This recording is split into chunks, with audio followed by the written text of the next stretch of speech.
We're talking about the Brooklyn Nets, a team with some question marks. Let's get into it, Michael Bolton. Thanks, Josh. It's Michael Bolton here, and it's time for another episode of the Locked On Fantasy Basketball Podcast. Let's get to it. Let's get to it, indeed. You are Locked On Fantasy, your daily NBA fantasy podcast. Part of the Locked On Podcast Network, your team every day. Hello and welcome to the Locked On Fantasy Basketball Podcast, brought to you by Basketball Monster. My name is Josh Lloyd and I'm the local man who ruins everything. I'm also the lead fantasy analyst at basketballmonster.com, and today's episode is brought to you by FanDuel. Football season is around the corner. Visit the FanDuel app today and start planning your futures bets now. Thank you also for making Locked On Fantasy Basketball your first listen every day. We are free. And we are available on all platforms, so give it a double bang, hit the thumb. Leave your comments down below. We're talking Brooklyn Nets. And to talk about the Brooklyn Nets, I'm joined by the new host of the Locked On Nets podcast. Erik Slater is here with me for the first time. Erik, welcome to the show. As we talk Brooklyn Nets, it's good to have you here. It's good to talk about this team that has a lot of questions around it. First of all, welcome to the network, and it's good to have you here. Thank you, man. I appreciate it. Excited to talk about what's in store from this team and, got some fantasy talk on here. I love it. Obviously, where we're at the moment, we have no resolution to the Cam Thomas situation. So we're recording this on the 18th of August, so anything that changes after that, everyone just needs to be aware that is the situation. But what I do want to start with is just the fact that this team made those moves last season with Mikal Bridges, trading away, getting the draft picks, making the deal with Houston ostensibly to get themselves really good pick, and then they were too good for a large period of time. And the only way they were really able to start losing games down the stretch is they started just jettisoning players and said, Jordi Fernandez, you're too good at this. You're coaching too well, and where are you pulling these wins from? And the only way to keep them down into that bottom five area was literally just to get rid of guys. So the roster doesn't have a huge amount of guys left on it now that they could strip out. But do you think that they're going to go into this season again with this idea that we need to be actively hamstringing the greatness of the coach? Very similar to what Utah has done with Will Hardy, where they start getting wins and you go, can you just stop doing this? How do you think do you think that'll be something that happens? And in what sort of manner could they do that? Yeah, I think that it's a little bit of a different situation this year. And I do think that there will be some more urgency surrounding the tank per se, and them maximizing their draft lottery odds after they finished sixth last season and fell to eighth, because this is the second draft pick that they got back in that Rockets deal. They essentially traded 4 first-round picks for their own 2025 and 2026 first-rounders back. And last year, they were the 8th pick in the draft, and the Suns pick that they traded to Houston was 10th. So they didn't see a huge payoff from that trade so far. So I would expect some more urgency this year. But I would also say that with the moves that they've made over the last year, trading away Dennis Schroeder, trading away Cam Johnson, Dorian Finney-Smith, I would say that this roster has less talent, I would say, than it did at the beginning of last year. Less shot creation, less capable scorers. And they brought in 5 rookie first-round picks, especially at the point guard position, going from a guy like Dennis Schroeder to rookies like Yegor Dioman, Nolan Traore, Ben Surratt. I think that, in turn, is going to be a lot more difficult for Jordi Fernandez to win with. So if it is a situation where they start winning a lot more, I do think that they will take some measures to try to be where they want to be in the draft lottery race. But I'm skeptical that they're going to come out as hot as they did last season, just based on how the roster is constructed. Yeah, the team is not good. When you look at the roster, it's going to be pretty painful this season. In terms of established veterans, there's Michael Porter Jr. on his worldwide podcast tour at the moment, and there's Nick Claxton, and then it's the aforementioned Cam Thomas.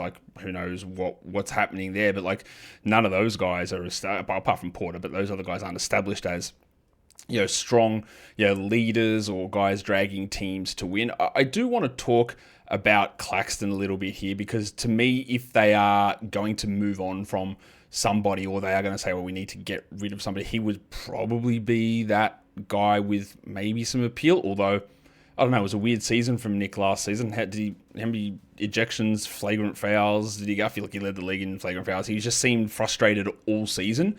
How did you view his year last year? How do you view, like, I guess, the difference between him and, say, Day'Ron Sharpe in that in that center position? Oops. I think it was a weird season for Nick last year. He came in, he suffered a back injury during last offseason, and then he had a hamstring problem also. He received an epidural in his back in the beginning of the year. So he was dealing with a back injury throughout the season. He told us at his exit interview that it was still bothering him, and it was something that he was going to have to get under control this offseason. And then you factor that in with the fact that it was also a tanking season. He played the first half of the year, more than the first half of the year, with Ben Simmons playing a lot. That's not exactly a great fit or, a great construction to maximize what Nick does. So I think there's a lot of questions about Nick. I mean, we saw what Nick was during that 2023-24 season or 2022-23 season when he was in the Defensive Player of the Year race. He really broke out and established himself, it seemed like, as a premier defensive center and one of the best defenders in the league, and really made wholesale improvement offensively. He led the league in field goal percentage during that year. In the last two seasons, he's really taken a step back. He's kind of looked like a shell of that, and he's shown flashes of the explosiveness, of the motor, of all the things that make him great, but it just hasn't been there consistently. And I think we're going to need to see him regain that if he wants to rehabilitate his value, obviously, to where it was during that career year that he had. And, this season, it might be a little bit tough because you have a lot of rookie ball handlers, at least offensively. I think that, Nick will have opportunities to improve and to do some things, but that's mainly, to me, going to be tied to him regaining his health, regaining his explosiveness, and regaining the motor that really made him one of the best defenders in that league during that 2022-23 campaign. They brought back Day'Ron Sharpe, who was a restricted free agent. I thought Sharpe played quite well down the stretch. Is there any, Claxton's minutes were relatively muted last season as well. Is there any sort of idea that Sharpe is that center they want there for the future, or there's a minute split happening between these guys, or is he going to be back in that sort of 20-minute role behind Claxton?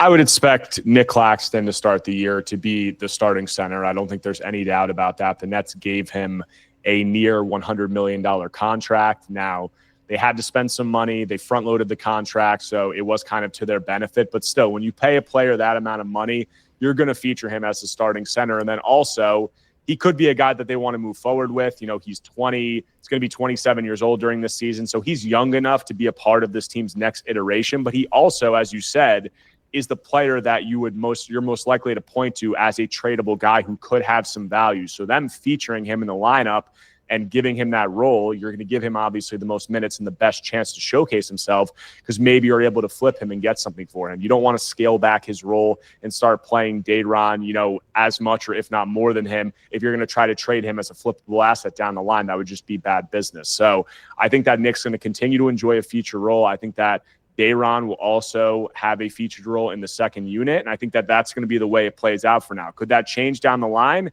Potentially. I mean, we saw Day'Ron sign a 2-year, $12 million contract. It's a bridge deal. It's kind of similar to what Claxton signed at the end of his rookie deal. He signed a 2-year deal at a similar amount of money, and then he broke out during the first season of that deal and looked, as I said, like a Defensive Player of the Year candidate and got a huge contract and became a full-fledged starter. So Day'Ron has an opportunity to do the same thing. It might just, be in a backup role in the meantime until the Nets figure out what they want to do with Claxton. It is one of those positions where I think fantasy people are excited to see. Well, Claxton has been good in that role, and Sharpe's been excellent when pushed into larger roles. So it's one of those things to monitor. And again, I think this team is going to be quite bad, and I think we will see some weirdness, as always happens with bad teams in March and April. It's a pretty common thing that goes on. I imagine the Nets won't be immune to that, or maybe they're just going to be so bad they're going to be so far behind that, although Washington will have something to say about that. We've got more stuff to talk about, including the rookie point guards, as you mentioned, and Michael Porter Jr. arriving on this team. We'll come back to that in a sec. Today's episode, though, is brought to you by FanDuel Sportsbook. Futures Day is coming up. It's FanDuel Futures Day on August the 26th, a brand new holiday for football fans who live for bold predictions and for preseason Hunches, for just 24 hours, FanDuel is giving you deals on NFL season predictions. So whether you're calling your MVP a long shot division winner, or maybe you're just ready to crown your Super Bowl champ before week 1 even kicks off, this is your moment. Take that flyer on the MVP race, or take that underdog Super Bowl champion, or even parlay your long shot division winners into a futures bet. You just have to do that on Futures Day. Visit the FanDuel app today and start planning your futures bets now, because Futures Day is one day and one day only. FanDuel, play your game, and don't forget to gamble responsibly. Okay, let's get into some more stuff regarding this Brooklyn Nets team with Erik Slater of the Locked On Nets podcast. The point guard spot. Last season, we had Dennis Schroeder.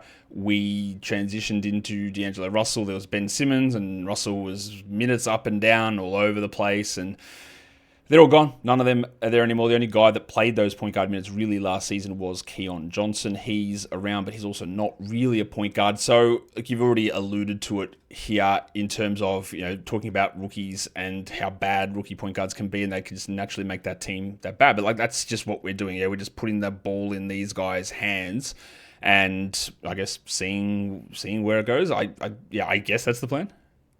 It seems like it. And I mean, that is kind of baked into what I said about, I feel like the moves that they've made have set themselves up to have maybe a more clean tank, or a more traditional tank than what you would say last year.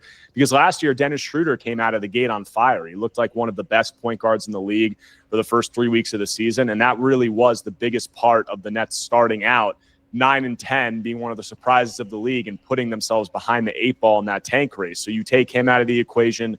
You take D'Angelo Russell out of the equation, Ben Simmons also, and now you have these rookies, and you're going to give them a lot of minutes, which hopefully will aid in their development. And in turn, it will also probably give you a good chance to be at the top of those draft lottery standings, which I do feel is a real goal for them this year. So, yeah, that's how I'm seeing it. And I expect these rookies, particularly Yegor Dioman and Nolan Traore, to get a lot of minutes handling the ball. And there might be some growing pains, but with the position the Nets are in, trying to get a top draft pick and also trying to focus on player development, that's not such a bad thing.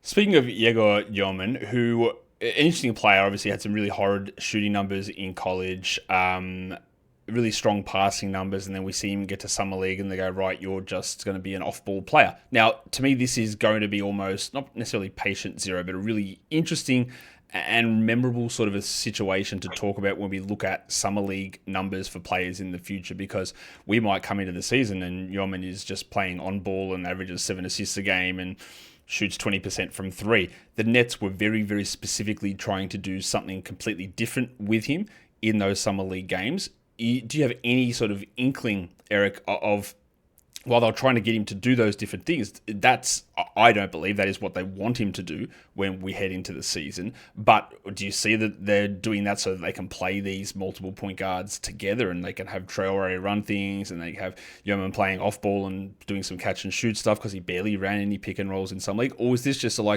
just do something different, let's see what happens? I expect Yegor to be the team's starting point guard when they start the season. I've asked the Nets Summer League head coach Steve Hetzel, who's one of Jordan Fernandez's top assistants, about the role at Summer League. And he said that, a lot of it is Yegor needs to improve as a ball handler and some of the long things along those lines. And that was just also how the games were playing out, with him being off the ball a lot more. I'd say at Summer League, you also had a lot of guys who were trying to get minutes. Like, you needed to get Ben Suraf in there also. Maybe he won't be a full-time member of the rotation during the season. And also, we had a Nets assistant coach spoke with Spotrack's Keith Smith a little bit after Summer League and said that he said that Yegor's role is going to be completely different than what we saw at Summer League. So I expect him to be the point guard, but I also think that his positional versatility and the potential for that, him being able to shoot the ball, him being this guy who is a 6'9" ball handler, I think that he can play on the point, hopefully. And I think that also his ability to slide off and play the wing and be a guy who can shoot off the catch, do some things within the offense as a playmaker at that spot, is really intriguing. I think that was part of what the Nets saw with him and why they thought that there was an upside case for him. So, there was a lot of questions about how do these Nets rookie first-round picks fit together? Can Traore, Suraf, Dioman, can all these guys play together at the same time? The Nets haven't seemed worried about it.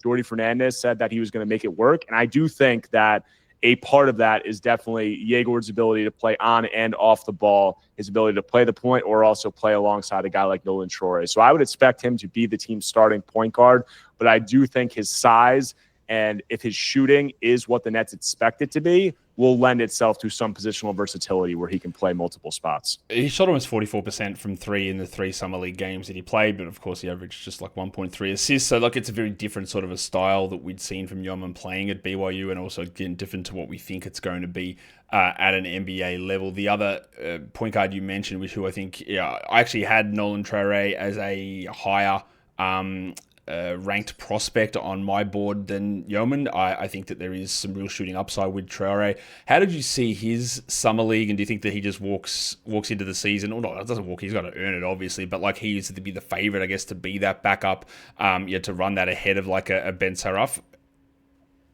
I do. I think that he is going to have a role in this Nets rotation. I would expect it to be the backup point guard, given that they have no veteran point guards on this roster. And I think what you saw from Troy was you saw the flashes of what he can do and the strengths of his game. And the main strength of his game is advantage creation offensively in the half court and in transition, because he's a guy who is arguably the fastest player in this year's draft class. He's a guy who has been described as a walking paint touch. And you saw that at Summer League, that he was able to get downhill. He was able to turn the corner on screens. He was on pick and rolls. He was able to beat his man and get into the paint and generate paint touches at a really high rate. And if you've listened to, or I've listened to the Nets coaches talk about how they want to play offensively, paint touches, getting the ball into rotation, collapsing the defense, creating either looks at the rim or catch and shoot threes. That is the core principle of their offense and how they want to play. And Troy's skill set really fits right into that. And then also the Nets want to play in transition a lot.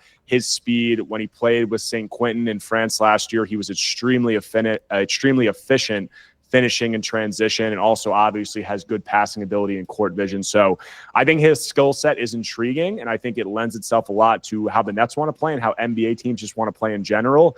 The three-point shooting, I think, is a big question mark. The pull-up shooting, it was not great at Summer League. He didn't look very willing or comfortable in a lot of spots to pull up and make defenses pay off the dribble. So he's going to have to improve there. But I think the advantage creation, the speed, the ability to get downhill and be a dynamic ball handler is very attractive to the Nets, and it should garner a role from day one, especially with what the Nets are trying to do in player development. We know that. Look, rookie point guards usually are terrible. They're inefficient. They turn the ball over a lot, and we're going to see that from both of these guys. And again, this team structure is not 100% going to be conducive to even getting the best development at all times out of them or even other players on the team. So it is going to be interesting to watch how they utilize those guys, as well as, say Danny Wolf, if he plays and he has the ball in his hands, and then Ben Saraf playing, who's probably more of like a 2-3 but a point forward sort of a player. There's a lot of different things that can happen with this team, and it's going to make one of the more intriguing squads, I think, to watch this season, just because I don't know, we definitely haven't seen a team try and run for 5 first-round picks out there, especially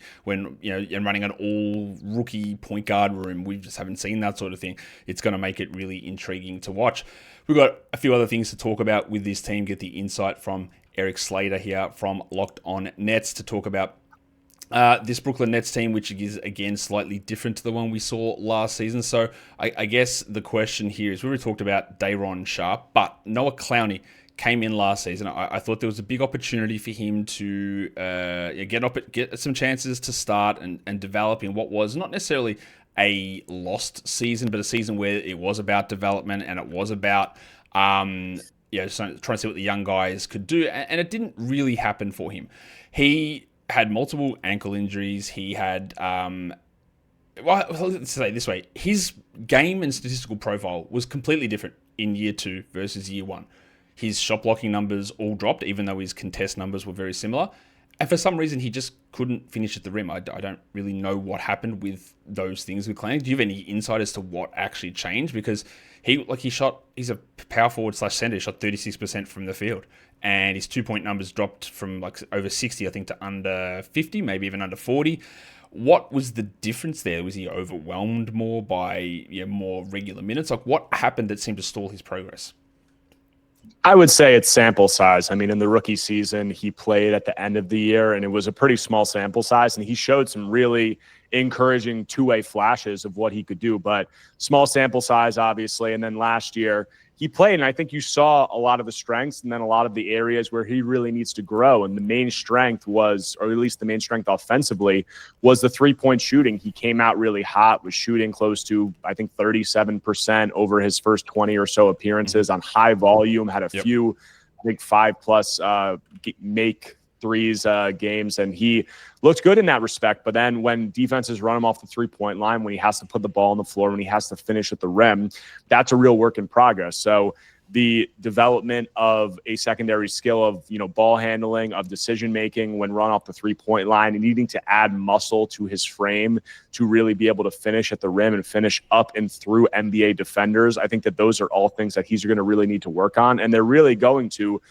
determine his long-term viability as a power forward in NBA rotation, because he came in early. The Nets played him a lot as a center in the G League during his rookie season, almost exclusively as a center. And then he came in, and it seems like a decision was made that he's going to be a power forward. He's going to be a four at the next level. And if he's going to play that spot, he's going to need to do more than just three-point shooting offensively. He's going to need to be able to put the ball on the floor. He's going to need to be able to make decisions, when to run off the line. And then defensively, he's going to have to add some bulk, and he's going to have to be able to be a deterrent at the rim. He's going to need to be able to rebound. He's going to need to be able to do all those things. But still very young, obviously, was one of the youngest draft picks in Nets history when they made this selection. And he was hampered by injuries last season, having 3 separate ankle sprains. So he's going to need to improve, but I do think that there's a case that he has the ability and the trend in his development where he has some upside there. The sample size thing is interesting because he played, 370 minutes as a rookie, over 1,000 minutes as a second-year guy, but it is still stark. Like, his free throw percentage went from 70, up to 84. That's unbelievable. And in large sample, you feel good about that. His three-point attempt rate went from, as I just had it there and I just lost it, went from 35% of his shots from three in year one to 70 in year two. So he just bombed from three. His two-point shots went from 63 to 41. His shot blocking, played 6 extra minutes a game and blocked 0.2 fewer shots. It just was a complete sort of change in what he did. And the positional thing is interesting because he just didn't really play center at all. Do you think that he enters the season as the favorite, Noah Clowney, to be the starting four, or do you think they'll go with that smaller Zaire Williams, Michael Porter 3-4 combination? I think historically the Nets have leaned more towards having veteran guys like that start. So I definitely could see Michael Porter Jr. obviously is going to be a lock to be in the starting lineup. And then you have guys like Terrence Mann. You have guys like Zaire Williams. They obviously just traded for Haywood Highsmith. I think Terrence Mann probably has a really strong case to be a starting guy alongside Michael Porter Jr. and Nick Claxton there at the forward spots, because he is the oldest player on this team. I think he's going to have a leadership role because they frankly just don't have many veteran voices in that locker room who have played in big spots. So I'd be pretty surprised if Noah Clowney was in the starting lineup, but it's definitely not out of the question. I just think they're probably going to need a little bit more experience, a little bit more veteran leadership in the starting lineup. Someone that probably will be in the starting lineup if he ends up being signed is Cam Thomas, but he's not signed. I don't know exactly what's going on here. It appears that obviously he wants more money than Nets are offering, or it's more years, or whatever it is. I am notoriously around these parts, Eric, someone who's not a huge fan of watching Cam Thomas's game. In fact, I find him absolutely detestable to actually watch. Nothing to do with him as a person. And I know he can score. I just don't like the style of play that he puts out there. Last season, he had an opportunity with players gone from the team to step up and have a big sort of statistical season. And then he had multiple hamstring injuries, which kept him to 25 games. He still scored 24 points. He actually added other parts to his game, which I thought were better. His passing improved. He still only shot 35% from three. But overall, do you expect him back? Do you expect him starting? Do you expect him being the number one usage? It's almost impossible for him not to be the number one usage guy given who he is as a player. But there seems to be a level of, I don't even know if animosity is the right word, but obviously a disconnection between the team and where he is at. How do you expect that to resolve and then play out given some of the concerns with Thomas and his game and I guess the overall environment of what this squad's going to be like?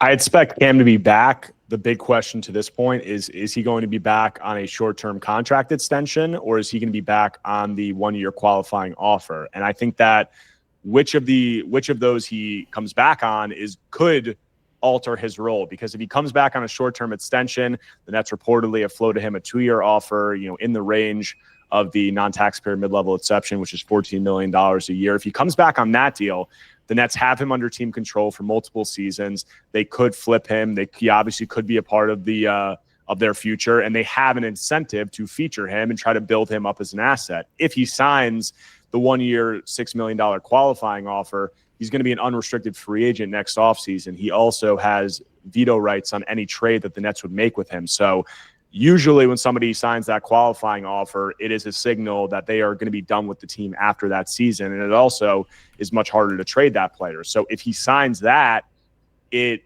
is a situation where I'm not saying the Nets are going to, scale back his role or they're not going to feature him because of that. It's just they would have less incentive to do so because he's a guy that perceivably is going to be out the door at the end of the year. So I think that is going to impact his role potentially, but I do expect him to be back. I do expect him to be in the starting lineup, and I do expect him to be a guy who is continuing to have a sky-high usage rate and take a lot of shots because, frankly, the Nets just have such little shot creation on this roster. Somebody has to do it, and Cam Thomas is a guy who has no issues stepping in and taking on or shouldering that burden. So we'll see. It's a really interesting situation right now, but I expect him to be back. What he is back on will, I think, impact his role somewhat, and I think obviously will be really telling for whether or not he's going to be a long-term piece with the team. There's a couple of things about Thomas I think are interesting to look at. He obviously views himself as a high-level, number one scoring starter player that is going to average 28 a game if things go right. He averaged 24 last season in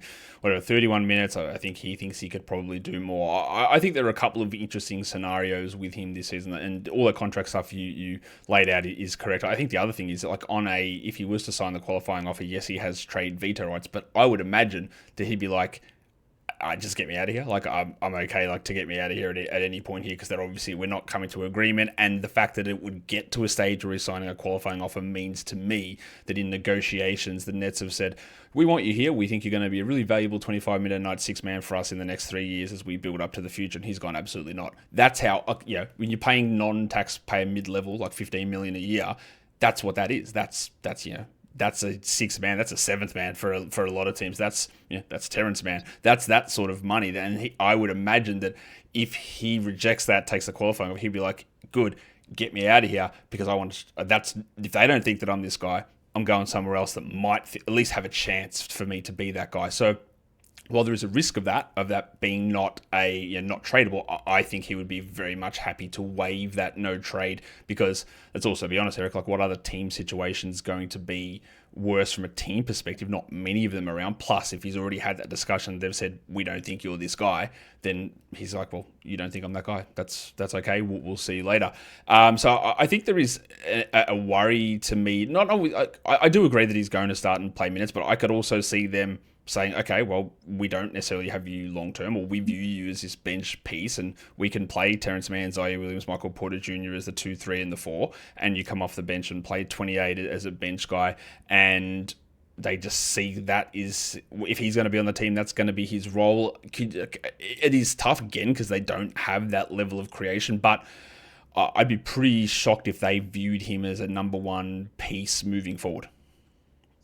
Yeah, I would say they don't view him as a number one piece moving forward. I mean, I always say that actions speak louder than words, and we haven't got a ton of words about them being super high on Cam. And then also the actions. I mean, if they thought that he was a number one guy, if they thought he was a starting caliber guy in this league, they would probably not be risking him signing the qualifying offer, and they would be paying him requisite with what that spot usually makes. So also in the beginning of his career, obviously there was a lot of, he wasn't playing. And then even when they traded away Kevin Durant and Kyrie Irving, he didn't play during the second half of that season. And then he finally got into the lineup. They almost were at a position where they kind of had no choice but to play him at that point. So we'll see. I mean, I think that Cam is going to be back. I think it's going to be really interesting to see how it plays out, but he's just another one of these score first guards that we're really seeing the NBA marketplace trend away from. There's just numerous examples with so many other guys of this offseason where they're not getting paid. And we'll see. I mean, he's going to need to add things to his game. Obviously, the playmaking is going to need to continue to improve. And then defensively, he just has been, not a good defender up to this point in his career. And he's going to need to improve there if he wants a team to feature him in a role where he's going to be making, 20, 30 plus $million per year. You can't do that in today's NBA when you're not that, number one level guy. And even if you are, you need to be able to play defense. Scorers are just so good at this level that there really is a little room for undersized guards who don't play defense in, starting featured role, if any role. So going to have to improve there, and it'll be interesting to see how it plays out. Watching him this season will be really interesting as well, because we know how basketball works. There's possessions. Each team gets chances, and when you are on a bad team and you're taking the shots, you will put up numbers. Like, he got average 27 a game, and then you'll get he averaged 27 a game. Yeah, he did, and the team won 17 games because, of the deficiencies, because he is taking opportunities away from the other players, and then the passing or the defense and the shooting, and the other guys are standing around not doing anything, and it doesn't lead to cohesive winning stuff. But there's always going to be that argument. He averaged 27 points and he shot 48 from the field or whatever he did, and it's going to look great, but the context around it is going to be something that people are going to have to sort of try and wrap their head around. And it's one of the many storylines around this team for this upcoming season. Erik, over at Locked On Nets, you're going to cover it all for us when he eventually does sign or get traded, and the center situation, all of the rookies, Michael Porter joining this team. There is so much to look at and see how it plays out, but it is going to be chaotic, I'm expecting. And I'm looking forward to hearing your coverage of it during the season. Thanks for coming on Locked On Fantasy, Erik, and chatting about the Nets with me. Thanks for having me, man. It was a great time, and I hope to be on sometime in the future. And that is the Brooklyn Nets. Again, this team is going to be very risky. Michael Porter is going to put up more numbers than in Denver. Cam Thomas is going to put up numbers. Diego Diamond is going to have opportunities, but they could all just be terrible, and they could all just not play in March. Porter won't be terrible. He'll be good, but is he going to be there in March? Also, remember, Michael Porter Jr. has played more games than Cam Johnson in Cam Johnson's career time span. So he has had a lot of injuries, Porter, but he's also been more healthy than Cam Johnson. So there's this idea that Porter's is going to miss a million games due to injury. That hasn't been the case. We'll see. It doesn't mean that he doesn't get hurt, because that can clearly happen. But just be aware of that as something that maybe gets overstated at times. Guys, hit the subscribe button, hit the thumb up, leave your comments. We are done here. Thank you so much for listening, everyone. See ya.